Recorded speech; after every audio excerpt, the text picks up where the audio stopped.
Hello viewers, இன்னைக்கு நம்ம பார்க்க போற கதையில தன்னோட குழந்தைகளையே தண்ணியில முக்கி தாறுமாறா கொன்ன ஒரு தாய் பேய், அந்த பேய் கிட்ட மாட்டிக்கிட்ட ஹீரோயின் குடும்பம் கடைசியில தப்பிச்சாங்களா இல்லையா அப்படிங்கறத ரொம்ப த்ரில்லிங்கா சொல்ற கதை தான் தி கர்ஸ் ஆஃப் எல் லொரேனா.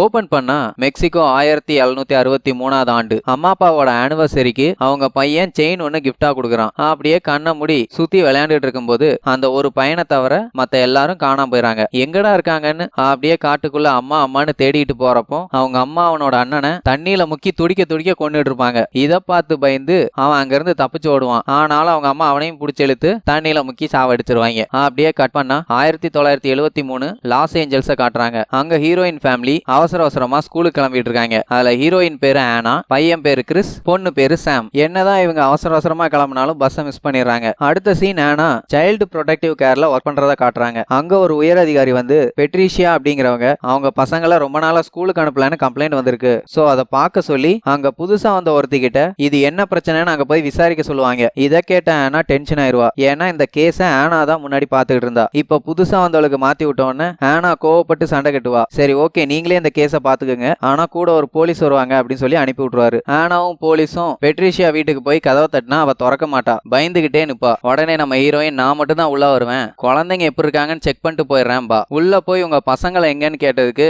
அவ கழுத்துல இருக்க செயின்ல இருக்க சாவியை தொட்டு பாப்பா. அவ வந்துட்டான்னு சொல்லிக்கிட்டே பெட்ரிஷியா உள்ள ஓடிடுவா. என்ன இவ லூசு மாதிரி பண்ணிட்டு இருக்கான்னு ஆனா வீட்டுக்குள்ள குழந்தைகளை தேடுவா. அப்போ வீடு ஃபுல்லா மெழுகுவத்தியா ஏத்தி வச்சு என்னென்னமோ பண்ணி வச்சிருப்பாங்க. அது எல்லாத்தையும் பார்த்துக்கிட்டே உள்ள வரும்போது அங்க ஒரு ரூமை பூட்டி வச்சிருப்பாங்க.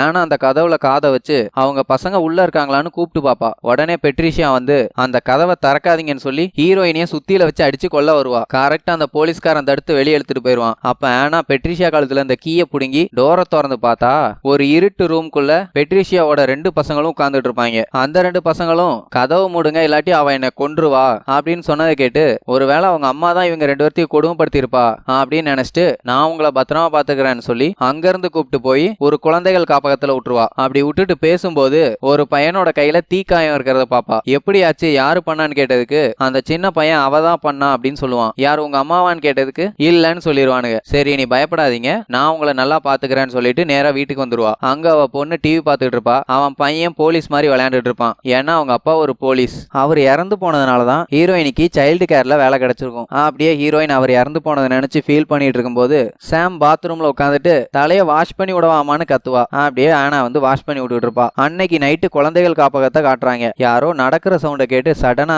பெட்ரிஷியாவோட பையன் ஒருத்தன் எந்திரிச்சு பார்ப்பான். அப்ப அவங்க அண்ணன் பெட்ல படுத்துக்கிட்டு இருப்பான். டக்குன்னு அந்த காப்பகத்தோட நைட் கார்டு வந்து டோரை திறந்து செக் பண்ணும்போது இந்த சின்ன பையன் தூங்கிட்டு இருக்க மாதிரி படுத்துருவான். மறுபடியும் டோரு கிட்ட சவுண்ட் கேட்கும். என்னடான்னு எந்திரிச்சு பார்த்தா அவங்க அண்ணன் தூக்கத்துல நடந்துகிட்டு இருப்பான். அவனை ஃபாலோ பண்ணி பின்னாடியே போனா லைட் வேற அணைஞ்சு ஆஃப் ஆகும். அந்த கிறுக்கு பைய வேற கழுத்து முறிஞ்ச மாதிரி நின்றுட்டு இருப்பான். டே அண்ணா இந்த பக்கம் வாடான்னு சொல்லும்போது அவன் அங்க இருக்க கண்ணாடியை காட்டுவான். அதுல பார்த்தா ஒரு பொம்பளை முக்காடு போட்டு நடந்து வந்துட்டு இருப்பா. கீழே சொட்டு சொட்டா தண்ணி விழுந்துட்டு இருக்கும். என்னடான்னு கீழே குனிஞ்சிட்டு நிமிந்து பார்த்தா அதை பார்த்து இந்த பையன் பயந்துருவான். அடுத்த சீன் ஹீரோயினுக்கு ஒரு கால் வரும். பெட்ரிஷியாவோட பசங்க 2 பேரும் பக்கத்துல இருந்த ஆத்துல முங்கி செத்து போயிட்டாங்க அப்படின்னதும் ஹீரோயின் அவங்க பசங்க 2 பேரையும் கூப்பிட்டுட்டு நேரா அந்த இடத்துக்கு போயிருவா. அதை பார்த்தா ஆனாவோட பசங்க பயந்துருவாங்கன்னு கார்லயே உட்கார சொல்லிட்டு இவன் மட்டும் போய் பாப்பா. அந்த 2 பசங்களோட பாடியும் துணியை சுத்தி போட்டிருப்பாங்க. அப்ப அந்த பசங்களோட அம்மா பெட்ரிஷியா வந்து எனக்கு தெரியும் அவ கொன்றுவான்னு, அதனாலதான் காப்பாத்த ட்ரை பண்ண, தேவையில்லாம நீ அவங்கள கொன்னுட்டேன்னு கத்துவா. ஹீரோயின் யாருகிட்ட இருந்து காப்பாத்த ட்ரை பண்ணீங்கன்னு கேட்டப்போ எல் லொரேனா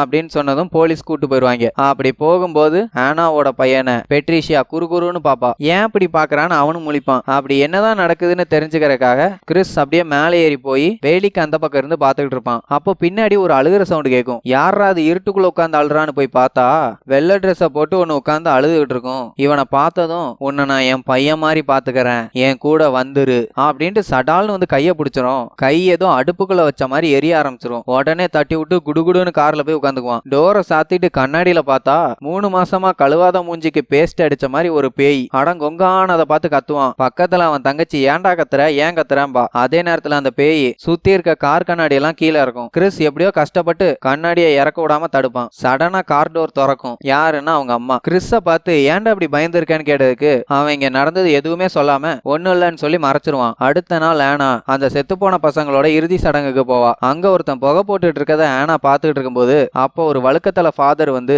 அவர் ஒரு மந்திரவாதின்னு சொல்லுவாரு. அந்த ஃபாதர் கிட்ட ஆனா லொரானாவை பத்தி தெரியுமான்னு கேப்பா. அவர் சின்ன வயசுல கேட்டதா சொல்லி அவளோட கதையை சொல்லுவாரு அந்த ஃபாதர். மெக்சிகோலயே பேரழகியா இருந்தவ தான் அந்த லொரானாங்கிறவ. அந்த ஊருக்கு வந்த ஒரு பண்ணையார கல்யாணம் பண்ணிக்கிட்டா. கடைசியில அவன் இவளை ஏமாத்தினதுனால என்ன பண்றதுன்னு தெரியாம கோவத்துல அவளோட பசங்களையே தண்ணிக்குள்ள மஜக் பண்ணி பஜக் பண்ணிட்டா. அப்படி பஜக் பண்ணதுக்கு அப்புறம் ரொம்ப ஃபீல் பண்ணி அவளும் அதே ஆத்துல விழுந்து செத்து போயிட்டா. எனக்கு தெரிஞ்சு அந்த ஆத்துல அவ்வளோ தண்ணி ஓடலையே, சரி பரவாயில்ல மொத்தத்துல செத்து போயிட்டா. அப்படி குழந்தைகளை கொண்டதுனால கடவுள் நீ பேயாதான் அலைவேன்னு சாபம் விட்டுருவாரு. அதனால அவ பேயா சுத்திட்டு இருக்கான்னு ஃபாதர் சொல்லிட்டு இந்த வச்சுக்கோன்னு சிலுவை ஒன்ன கொடுப்பாரு. ஆனா ஹீரோயினுக்கு அதுல எல்லாம் நம்பிக்கை இல்லைங்கிறதுனால வேண்டான்னு இருவா. அடுத்த நாள் சாம் அப்படியே ஜாலியா அவ வீட்டுக்குள்ள நடந்துட்டு இருக்கும்போது கதவு கிட்ட ஏதோ சத்தம் கேக்குதுன்னு போய் எட்டி பாப்பா. ஆனா அங்க ஒண்ணுமே இருக்காது. சரி ஓகே மழை வர போகுதுன்னு கொடைய ஓபன் பண்ணா மழை பெஞ்சு சகதியில இருந்து எந்திரிச்சு வந்த மாதிரி ஒருத்தி நின்றுட்டு இருப்பா. கொடைய எடுத்தா இருக்க மாட்டா. ஆஹா ஏதோ சரியில்லைன்னு முழிச்சிட்டு இருக்கும்போது சடனா பின்னாடி சவுண்டு கேட்டுச்சுன்னு திரும்புவா. உடனே கூட காத்துக்கு பிச்சுக்கிட்டு போகும். அதை எடுக்கலான்னு போனா அந்த ஸ்விம்மிங் பூல்ல போய் விழுந்துரும். சரி ஓகே காத்துக்கு தான் கூட பறந்துருக்கும்னு கையில எடுத்த உடனே அந்த கழுவாத மூஞ்சி பேய் வந்து பென்டன் வாட்ச் கைய பிடிக்கிற மாதிரி அந்த பேய் கைய பிடிச்சோன்னா கை வெந்து போயிடும். அடுத்த சீன் ஆனா வீட்டுக்கு வந்து பார்க்கும்போது சாம் ஜன்னல் கிட்ட உட்காந்துட்டு இருப்பா. அவ கைய பார்த்தா வெந்து போயிருக்கும். என்னன்னு கேட்டதுக்கு கீழே விழுந்துட்டேன்னு போய் சொல்லிடுவா. சரி சாம் ரொம்ப பயந்துருக்காளேன்னு ஆனா ஒரு பொம்மையை கொடுத்து எப்பெல்லாம் பயம் வருதோ இந்த பொம்மையை நசுக்கி பிடிச்சிக்க பயம் போயிரும் பா. அடுத்த சீன் செவன் ஒரு கருத்த மனுஷன் ஆனா கிட்ட வந்து பேசுவான். அது வேற யாரும் இல்ல ஆனாவோட ஹஸ்பண்டோட ஃப்ரெண்டு. அடிக்கடி இவங்களை வந்து பாத்துக்குவான். அவனும் ஒரு போலீஸ்காரன் தான். பெட்ரிஷியாவோட கேஸ அவன் தான் விசாரிக்கிறான். அப்போ ஒரு ஃபைல் எடுத்து கொடுத்து பெட்ரிஷியாவோட பசங்க சாகும்போது அவங்க அங்க இல்ல, ஆனா அந்த பசங்க செத்து போனதுக்கும் அவங்களுக்கும் ஏதோ லிங்க் இருக்கு அப்படின்னு சொல்லிட்டு அந்த செத்து போன பசங்களோட கேஸ் ஃபைல்ஸ் எல்லாத்தையும் ஆனா கிட்ட கொடுத்துட்டு கண்டுபிடிக்க முடியுமான்னு பார்க்க சொல்லிட்டு போயிருவான். அடுத்த சீன் அந்த மந்திரவாதி ரஃபேலுங்கிறவன் பெட்ரிஷியாவோட வீட்டுக்குள்ள போய் செக் பண்ணும்போது அங்க கருன்னு அந்த பேயோட கண்ணீர் இருக்கும். அதை ஒரு பாட்டில் அடைச்சு எடுத்துட்டு போயிருவான். அன்னைக்கு நைட் ஆனா அந்த செத்து போன பசங்களோட கேஸ் ஃபைல்ஸ்ல இருந்த போட்டோஸ் எல்லாம் பார்த்துட்டு இருப்பா. அப்போ ஒரு பையனோட கையில தீக்காயம் இருக்கிறத பாப்பா. அப்பதான் அவளுக்கு மைல்டா டவுட் வரும். நம்ம பசங்க கையிலும் இப்படி தீக்காயம் வந்திருக்கே அப்படின்னு. திடீர்னு கீழே கதவு தட்டுற சவுண்ட் கேட்கும். என்னடான்னு அப்படியே பொறுமையா அந்த இருட்டு ரூம்குள்ள போய் பார்த்தா ஒரு கதவு திறந்து மூடிட்டு இருக்கும். அதையும் திறந்துட்டு மெயின் டோரை போய் பார்த்தா அதுவும் திறந்து மூடிட்டு இருக்கும். கிறிஸ் தான் தூக்கத்துல அந்த கதவை திறந்து மூடிட்டு இருப்பான். என்னப்பா என்னாச்சு எந்திரி அப்படின்னு சொன்னா சடனா கதவு பின்னாடி மூடும். என்ன கதவு தானா மூடுதுன்னு திரும்பினா சடனா கதவு பிச்சுக்கிட்டு திறந்துரும். ஆனா எப்படியோ அமைக்க பிடிச்சி கதவை மூடிட்டு அவன் பையனை போய் தூங்க வச்சுட்டு நேரா அவ ரூமுக்கு வந்தா அவ பார்த்துட்டு இருந்த போட்டோஸ் ஃபைல்ஸ் எல்லாமே களைஞ்சு கிடக்கும். அவ ஏதோ திருடன் தான் வந்துட்டான்னு ஏய் நான் போலீஸ்காரனோட வைப்பு ஒழுங்கு மரியாதையா வெளியே ஓட்டிருங்க இல்லைன்னா வேற மாதிரி ஆயிரும் அப்படின்பா. அதே நேரம் பின்னாடி ஏதோ டோர் திறக்கிற சவுண்ட் கேக்குதுன்னு திரும்பி பார்த்தா அவ பொண்ணு தூங்கிட்டு இருந்த ரூமோட டோர் மெதுவா மூடும். அப்பதான் அந்த டோர்ல இருந்த கண்ணாடியில ஒரு அருமையான அழகான ஒரு உருவம் தெரியும். ஆனா நோன்னு கத்திட்டு வர்றதுக்குள்ள ஆனாவோட ரூம் டோரை மூடிடும். உடனே ஒரு பேஸ்பால் கட்டை எடுத்துட்டு கொய்யால இன்னைக்கு பொழந்துறான் அவளன்ட்டு போவா. அப்போ அந்த அழகான உருவம் வந்து நிக்கும். உடனே ஆனா என் வீட்டை விட்டு வெளியே போடி மங்காணி பேயும்பா. பக்கத்துல அந்த பேய் வர்றதை பார்த்து கையில இருந்த பேட் எடுத்து ஒரு போர்டு போடலான்னு வர்றதுக்குள்ள டக்குன்னு அந்த 2 பசங்களும் வந்து கதவை திறந்துருவாங்க. அதுக்கப்புறம் 2 பசங்களையும் அவர் ரூம்லயே தூங்க வச்சு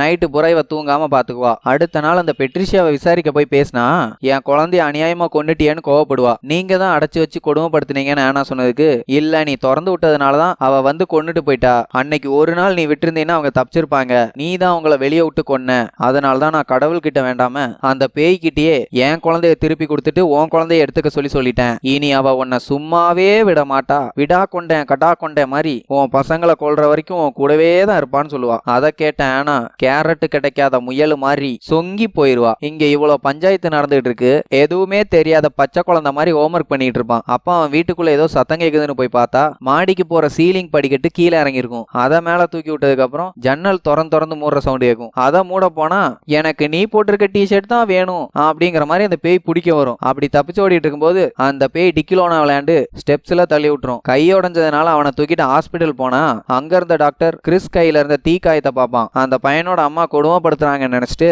கம்ப்ளைண்ட் பண்ணிடுவான். அன்னைக்கு நைட் இவங்களுக்கு சாப்பாடு கொடுத்துட்டு இருக்கும்போது ஆனா வேலை பார்க்குற சைல்டு கேர்ல இருந்தே ஆள் வந்து நீங்க இந்த மாதிரி உங்க குழந்தைய கொடுமைப்படுத்துறதா எங்களுக்கு கம்ப்ளைண்ட் வந்திருக்கு, அதனால உங்க பசங்களை பார்த்து பேசணும்னு சொல்லிட்டு அவங்க 2 பேர்த்திட்டையும் பேசுவாங்க. பேசி முடிச்சுட்டு போகும்போது அந்த செவத்த மனுஷன் பெட்ரிஷியாக்கு ஆப்போசிட்டா எந்த ஒரு எவிடன்ஸும் இல்லாதனால அவளை ரிலீஸ் பண்ணிட்டோம்னு சொல்லிட்டு போயிடுவான். அதுக்கப்புறம் ஆனா அவன் பையன் கிட்ட ஏதாச்சும் பிரச்சனையா அப்படின்னு கேட்டுட்டு இருக்கப்போ இங்க சாம் பாத் டப்ல சொகுசா குளிச்சுட்டு இருப்பா. பான்ஸ் பவுடரை கை ஃபுல்லா தட்டி ஓட்டு போடுற இங்குல கைய முக்கி எடுத்த மாதிரி ஒரு தீஞ்சு போன கைய வச்சு சாமுக்கு மசாஜ் பண்ணி விட்டுட்டு இருப்பா. அது அவங்க அம்மா தான் நினைச்சுக்கிட்டு வாவ் நல்லா பண்ணு மம்மின்னு சொல்லிட்டு இருப்பா. இங்க கிறிஸ் எல்லாத்தையுமே சொல்லுவான். நாங்க ரூம்ல தூங்கிட்டு இருக்கும்போது வெள்ளை கலர் ட்ரெஸ் போட்டுட்டு பிச்சைக்காரி மாதிரி ஒருத்தி உட்கார்ந்து அழுதுகிட்டு இருப்பா. நான் பாக்குறப்போ என்னோட பசங்களா வந்துருங்கன்னு கூப்பிடுவா அப்படின்னு சொல்லிட்டு இருப்பான். இதை ஏன் முன்னாடியே அவன் சொல்லலைன்னா அவங்க அம்மாவுக்கு பேயி கடவுள்னு எதுலயுமே நம்பிக்கை இல்லாதனால. அதே நேரத்துல இங்க சேம தண்ணிக்குள்ள ரொம்ப நேரம் முக்கிட்டு இருந்தோடனே சடனா எந்திரிப்பா, யாருமே இருக்க மாட்டாங்க. அப்ப அது மம்மா இல்லையான்னு யோசிச்சுட்டு இருப்பா.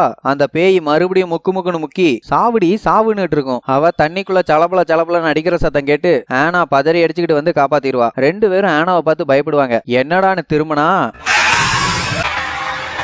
இப்படி கத்திட்டு ஆனா கைக்கு வளையல் போடுற மாதிரி கையை பிடிச்சிக்கிட்டு விடவே விடாது. எப்படியும் அங்கிருந்து தப்பிச்சு கதவு மூடிடுவா. அதுக்கப்புறம் சர்ச்சு ஃபாதரை போய் பார்த்து நடந்த இந்த மேட்டர் எல்லாம் சொல்லுவா. அந்த ஃபாதரும் ஒரு காலத்துல பேயெல்லாம் நம்பாம தான் இருந்திருக்காரு. ஆனா அந்த அனபெல்லா பொம்மையை பார்த்தவனதான் இதெல்லாம் உண்மைன்னு நம்பினேன்னு சொல்லுவான். சரி நான் இப்ப என்ன பண்றதுன்னு ஹீரோயின் கேட்டதுக்கு இங்க ஆல்ரெடி ஒருத்தர் இந்த சர்ச்சோட ஃபாதரா ஒர்க் பண்ணிட்டு இருந்தாரு, அவர் தான் இந்த மாதிரி தீய சக்தியெல்லாம் ஹேண்டில் பண்ணிட்டு இருக்கிறது அப்படின்னு சொல்லிட்டு ஒருத்தனை பார்க்க அனுப்பி விடுவான். இவங்க போய் பார்க்கும்போது தான் தெரியும் பெட்ரிஷியாவோட குழந்தைகளோட இறுதி சடங்குல புகை போட்டுட்டு இருந்த அவங்கிட்ட ஃபர்ஸ்ட் சொல்லும் போது முடியாதும்பா. அதுக்கப்புறம் அந்த பிஞ்சு குழந்தையின் முகத்தை பார்த்து ஒத்துக்குவான். அதுக்கப்புறம் ஹீரோயினை உட்கார வச்சு டிஆர் மாதிரி இது கட்டுக்கடங்காத பேய், காட்டேரி பேய், கொடூரமான பேய், கொலை பண்ற பேய் அப்படின்னு பஞ்செல்லாம் பேசி முடிச்சுட்டு மந்திர பொருட்கள்னு பேர்ல அங்க இருந்த சில்லற ஜாமான்லாம் கொஞ்சம் எடுத்துக்கிட்டு நேரா ஆனா வீட்டுக்கு போவாங்க. அங்க வீடு ஃபுல்லா உடைக்காத முட்டைய செவுரு பூரா தேய்தேன்னு தேய்ச்சி செக் பண்ணிட்டு இருக்கும்போது இது ஆனா பார்த்துட்டு உங்களுக்கு ஆம்லேட் வேணுமா சொல்லுங்க நான் போட்டு தரேன்பா. இது ஆம்லேட்டுக்கு இல்ல ஆவிய பிடிக்கன்னு சொல்லிட்டு டைனிங் டேபிள் ஒரு துணியை வச்சுட்டு ஆண்டவரே அந்த அழுக்கு துணி பேய்கிட்ட இருந்து இந்த பாவப்பட்ட ஜென்மங்களை காத்தருவீலாக. இந்த பரந்த லோகத்தில் இருக்கும் பராக்கிரம பிதாவே, இந்த வித்தியாசமான உலகத்தில் இருக்கும் விக்ரமின் பிதா மகனே, பிளீஸ் கம். இன்னும் சிறிது நேரத்தில் அந்த பேயிடம் அடிபட்டு உங்களிடம் டிராவல் பண்ணி வரப்போகிறார்கள். அவர்கள் லேட்டா செத்தா கூட டிராவல்ஸ் ஓனரிடம் நான் பேசிக் கொள்கிறேன் பிதா மகனே அப்படின்னு சொல்லிட்டு அந்த முட்டையை உடைச்சா உள்ள இருந்து கருன்னு வரும். அது மட்டும் இல்லாம அங்க வச்சிருந்த 3 முட்டை வேகமா சுத்தி படால்னு வெடிச்சிரும். முட்டையில இருந்தும் கருப்பா தான் வெளியே தெரியும். பிரச்சனை ரொம்ப பெருசா இருக்குன்னு சொல்லிட்டு வீடு ஃபுல்லா அவளை தடுக்கிறதுக்கான பொருட்கள்லாம் வைப்பாங்க. கேண்டில்ஸ் நிறைய வைப்பாங்க. அதுக்கப்புறம் ஒரு சிலுவை ஒண்ணு கொடுத்துட்டு அந்த சிலுவையை செஞ்ச மரம் லொரானா அவ குழந்தைய கொல்லும் போது இந்த மரங்கள் அதை பார்த்து அழுதுச்சாமா. அந்த மரத்துல இருந்து செஞ்ச சிலுவை ரொம்ப பவர்ஃபுல்னு சொல்லுவான். அதே மரத்துல இருந்து எடுத்த விதைகளையும் வீடு ஃபுல்லா சுத்தி போடுவான். அதுக்கப்புறம் பெட்ரிஷியா வீட்டுல இருந்து லொரானாவோட கண்ணீர் எடுத்தான்ல அதை புனிதப்படுத்தி வச்சிருவான். அதுக்கப்புறம் இவங்க 3 பேர்த்தையும் கேண்டிலுக்கு நடுவில் உட்கார வச்சிருக்கும் போது அந்த பேய் மேல ரூம்ல இவங்களை தேடிட்டு இருக்கும். கீழே வந்ததும் ஆனாவை தூக்கி வீசிட்டு கிறிஸ தரன்னு இழுத்துட்டு போவோம். உடனே ரஃபேல் அந்த பையனை இழுத்து பிடிச்சிட்டு அந்த புனிதப்படுத்தின கண்ணீரை அந்த பேயோட மூஞ்சில தெளிச்சு விட்டுருவான். அது மூஞ்சி வெந்து கிறிஸ விட்டுட்டு பின்னாடி போயிடும். அதுக்கப்புறம் அது திரும்பி வர்றதுக்குள்ள வாசல்ல அந்த புனித மரத்தோட விதைகளை போட்டுருவான். சோ அதால உள்ள வர முடியாம கத்தும். அதுக்கப்புறம் அந்த பேய் இன்னொரு டோர் வழியா உள்ள வரலான்னு ட்ரை பண்ணும்போது இவங்க 3 பேரும் டோரை திறக்க விடாம அமுக்கி பிடிச்சுக்குவாங்க. இப்படி ஒரு மானங்கெட்ட பேய நான் எந்த படத்துலயும் பார்க்கல. டோரை திறந்தாதான் உள்ள வர முடியும்னு. இவங்க எல்லாம் சீரியஸா டோரை மூடிட்டு இருக்கும்போது அந்த சின்ன பொண்ணு வெளியில அவ பொம்மை இருக்கிறத பாப்பா. கம்முன்னு இருக்க வேண்டியதானே. டோரை திறந்துட்டு அந்த பொம்மையை இழுக்கும் போது கோட்டை அழிச்சு விட்டுருவா. அப்புறம் என்ன சும்மா ஜெட்டு வேகத்துல அந்த சின்ன பொண்ணை இழுத்துட்டு போயிடும் அந்த பேய். கதவை உடைச்சிட்டு வெளியே வந்தா அந்த பொம்மை தண்ணியில இருக்கிறத பார்த்துட்டு ஆனா தண்ணியில குதிச்சு சாம காப்பாத்தலான்னு ட்ரை பண்ணும்போது அந்த பேய் ஆனாவையும் உள்ள பிடிச்சி இழுக்கும். உடனே ரஃபேல் அந்த புனித தண்ணியை ஸ்விம்மிங் பூல்ல கலந்த உடனே ஸ்விம்மிங் பூலே புனிதமாயிரும். அதனால பேயால அங்க இருக்க முடியாது. எப்படியோ கஷ்டப்பட்டு சாம காப்பாத்திடுவா. அதே நேரத்துல அந்த பேயோட செயினும் கையில மாட்டிருக்கும். என்னடா பேயெல்லாம் செயின் போடுதான்னு கேட்காதீங்க. இது ஒரு கவர்ச்சி பேய். வீட்டுக்குள்ள வந்ததும் சாம் ஒரு மாதிரி நடந்துக்குவா. என்னன்னா அவ அந்த பேயோட கட்டுப்பாட்டுல இருப்பாளாமா. உடனே அந்த 2 சின்ன பசங்களையும் பெட்ரிஷியா அவளோட பசங்களை அடைச்சு வச்ச மாதிரி இவங்க 2 பேத்தையும் ஒரு ரூம்ல போட்டு அடைச்சிருவாங்க. அப்பதான் வெளியில ஒரு விசேஷமான பேய் நிக்கிறத காட்டுவாங்க. அது அசால்ட்டா திறந்து வீட்டுக்குள்ள நாய் வந்த மாதிரி இந்த பேய் வரும். கொஞ்ச நேரத்துல அந்த குழந்தைங்க சத்தம் கேட்கும். என்னன்ட்டு ஓடி போய் பார்த்தா வந்தது பேய் இல்ல, இந்த பெட்ரிஷியா நாயின்னு. அவ கண்ணை வச்சுட்டு மிரட்டுவா. பக்கத்துல வந்தா ஜூட்டுருவேன்னு. இவங்க 2 பேர்த்தையும் கொடுத்தாதான் என்னோட பசங்க 2 பேர்த்தையும் அவ தருவான்னு சொல்லிட்டு வெளியே இழுத்துட்டு போக ட்ரை பண்ணும்போது ரஃபேல் தடுக்க வருவான். அவனை சுற்றுவா. அதுக்கப்புறம் அந்த பெட்ரிஷியா அந்த புனித விதைகளை காலை வச்சு அழிச்சு விட்டுருவா. அப்புறம் என்ன ஆனாவை பேஸ்மெண்ட்ல போட்டு லாக் பண்ணிட்டு அந்த பசங்களை பிடிக்கலான்னு வரும். அதுக்குள்ள இவங்க 2 பேரும் கடகடன்னு மாடிக்கு போயிருவாங்க. அங்கேயும் இவங்க 2 பேர்த்தையும் கொல்றதுக்கு ஸ்லோ மோஷன்ல வரும். அது பக்கத்துல வரும்போது அதோட செயினை காமிச்சதும் அது மனுஷியா மாறிடும். ஆட பாவிகளா, இது தெரிஞ்சா 4 செயின் அப்பவே வாங்கி போட்டுருக்கலாமே. திடீர்னு சைட்ல இருந்த துணி விழுந்து கண்ணாடியில அந்த பேயோட முகத்தை பார்த்து அதுவே பயந்துரும். அந்நேரம் கீழே பேஸ்மெண்ட் பேஸ்மெண்ட்ல மாட்டிட்டு இருந்தவள பெட்ரிஷியாவே டோரை திறந்து விட்டு போய் உன் குழந்தைகளை காப்பாத்துன்னு சொல்லிடுவா. ரஃபேலும் குண்டடியோட மேல வந்து பார்ப்பான். உடனே அந்த குழந்தைங்க 2 பேரும் அவங்க அம்மா கிட்ட வந்தவனதான் அந்த பேயோட மொத்த அழகும் தெரியும். அப்படியே டைனோசர் மாதிரி வாயை பொழந்துட்டு இவங்க பக்கத்துல வரும்போது ரஃபேல் அந்த சிலுவையை மிதிச்சு விடுவான். அதை ஆனா எடுத்து சரக்குன்னு நெஞ்சில ஒரு சொருகு. செத்து போன பேய் செத்து போய் அப்படியே காத்துல கரைஞ்சு போயிரும். வாவ், நம்ம தப்பிச்சிட்டோம், இனி கவலை இல்லைன்னு ஒன்ன உட்காந்து ஃபீல் பண்ணுவாங்க. அடுத்த நாள் ரஃபேல டாக்ஸி பிடிச்சு அனுப்பி விட்டுட்டு வீட்டுக்குள்ள போறப்போ வீட்டு முன்னாடி இருக்க தண்ணியில அவ மூஞ்ச பாப்பா. அதோட படத்துக்கு எண்டு காடு போட்டு முடிக்கிறாங்க.